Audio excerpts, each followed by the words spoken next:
ஆச்சாரியர்கள் ஸ்ரீ தேசிகன் திருவடிகளே சரணம். சூடிக் கொடுத்த சுடற்கொடி நமக்கு உபதேசம் பண்ணின பகவதி கீதை, அதில் திருப்பாவை 19வது பாசுரம்.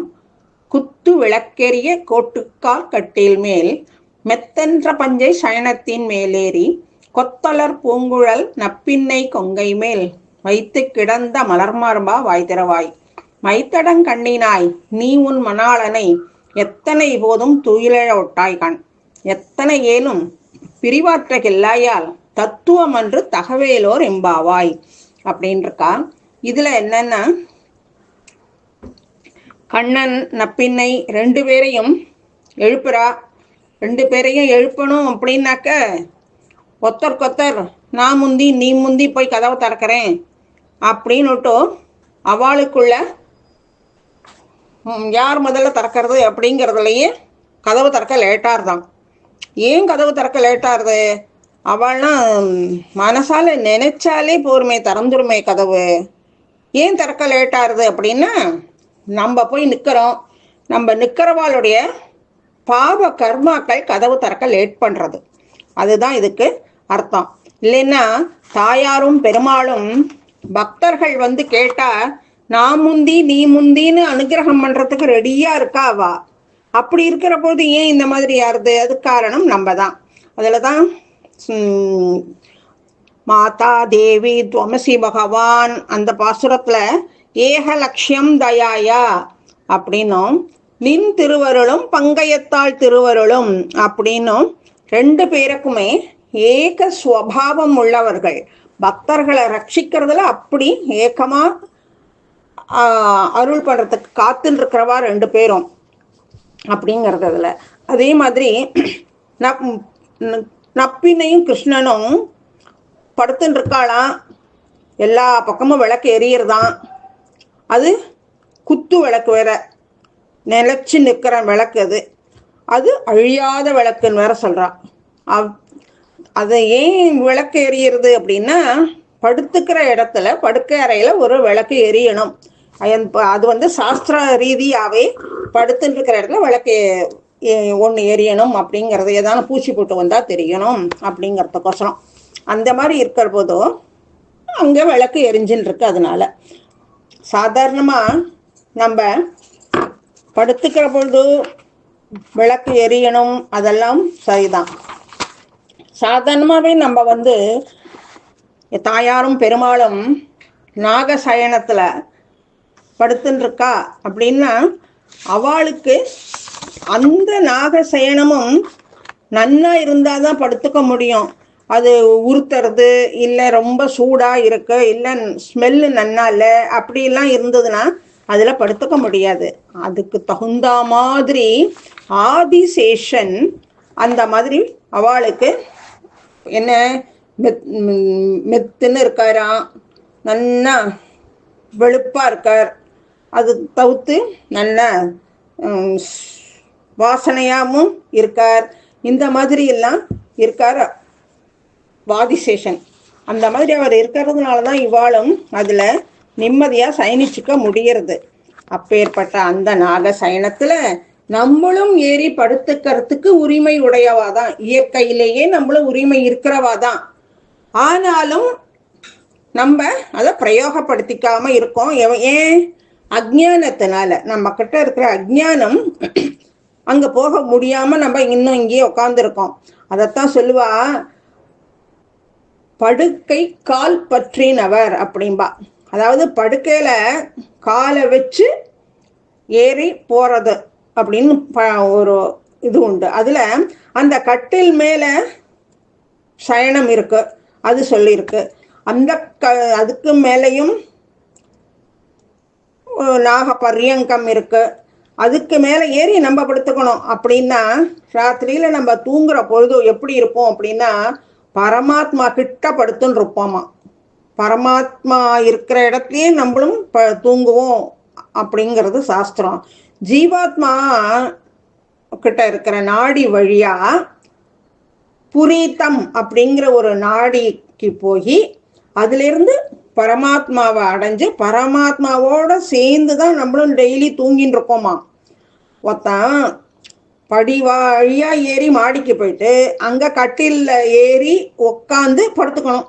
அதுக்கு பேரு பிராச்சாத கட்வாங்க பர்யங்க நியாயம் அப்படின்னு பேரு. அதாவது நாடிகள் பிராசாத ஸ்தானம் அப்படிங்கிறது நாடிகளுக்கு, புரீதம் அப்படிங்கிறது கட்வாஸ்தானம், பிரம்மம் பர்யங்க ஸ்தானம். இப்படி நம்ம தினமுமே எம்பெருமான் கிட்ட தான் படுத்துன்னு இருக்கோமா.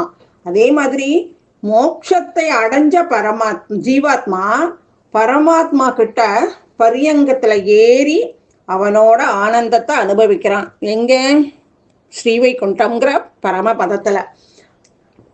நம்ம எல்லாருமே தாயார் பெருமாளுக்கு குழந்தைகள் தான்.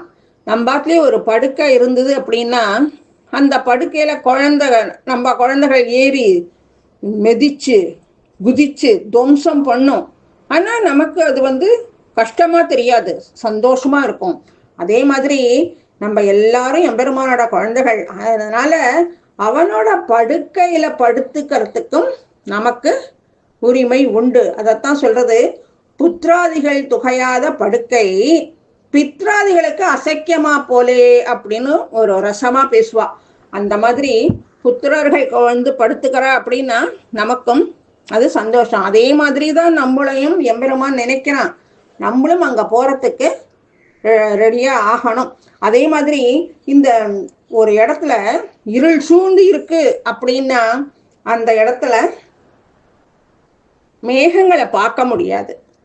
ஆனா அதே போல எம்பெருமானை இங்க பார்க்கறது ரொம்ப கஷ்டம் கிடையாது. ஏன் கேட்டால்னா எம்பெருமானுடைய வட்சஸ்தலத்துல தாயார் உக்காந்துக்கின்னு இருக்கா. அதனால எம்பெருமான் இருக்கிற இடத்த அவளே காட்டி கொடுத்துருவா நமக்கு. ஸோ தாயார் மூலமா நம்ம எம்பெருமான அறிஞ்சிக்க முடியும். இதையத்தான் ஸ்ரீ ஆளவந்தார் ஸ்ரீ ஆளவந்தார் 2 ஸ்தோத்திரங்கள் அருளி செஞ்சார். சதுஸ்லோகி ஸ்தோத்திர ரத்னம்.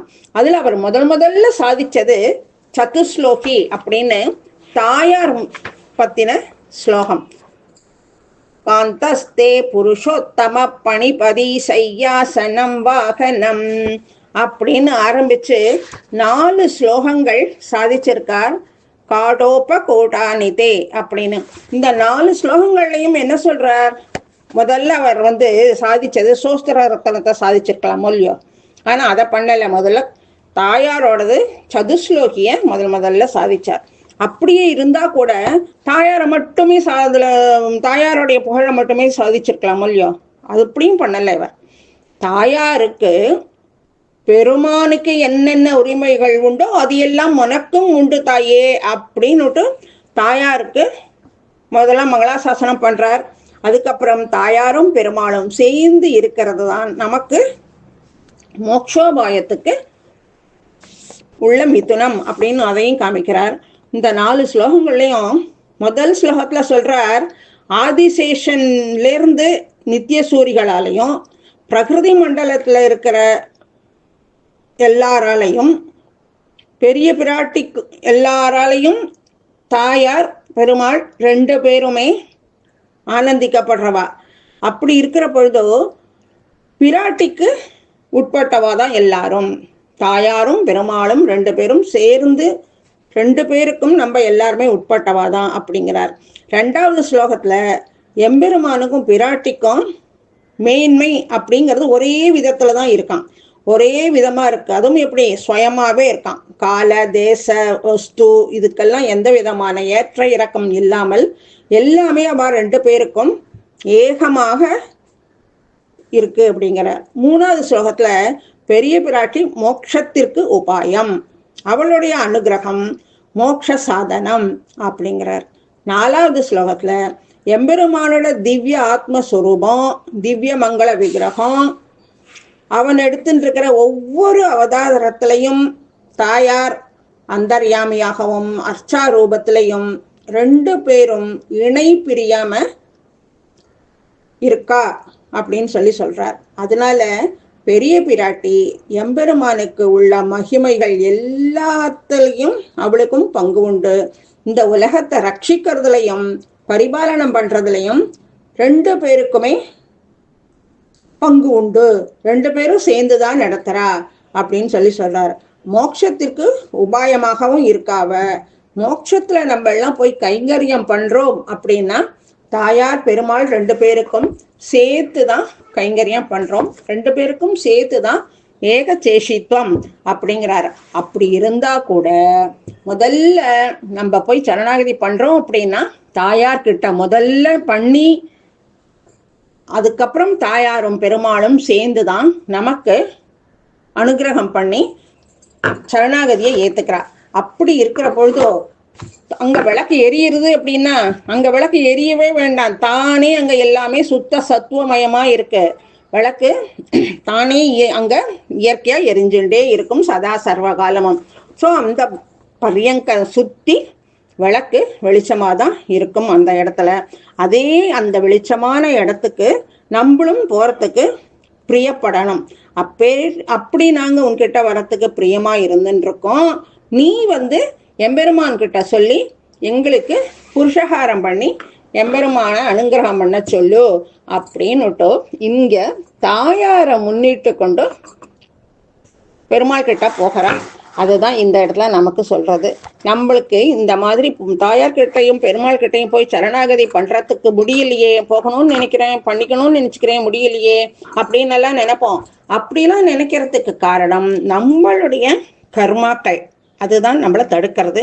நம்ம தாயாரை பிரார்த்திச்சுட்டோம் அப்படின்னால் அந்த கர்மாக்களை போக்கி எம்பெருமான் கிட்ட கூட்டிக்கிறதுக்கு அனுகிரகம் பண்ணுவா தாயார். நம்மளும் தாயாரை பிரார்த்தனை பண்ணுவோம். இதுதான் ஆண்டாள் நமக்கு சொல்லி கொடுத்துன்னு இருக்கா ஒவ்வொரு பாசுரத்துலையும். இப்படி மீண்டும் உள்ளதை அடுத்த பாசுரத்துல அனுபவிப்போம்.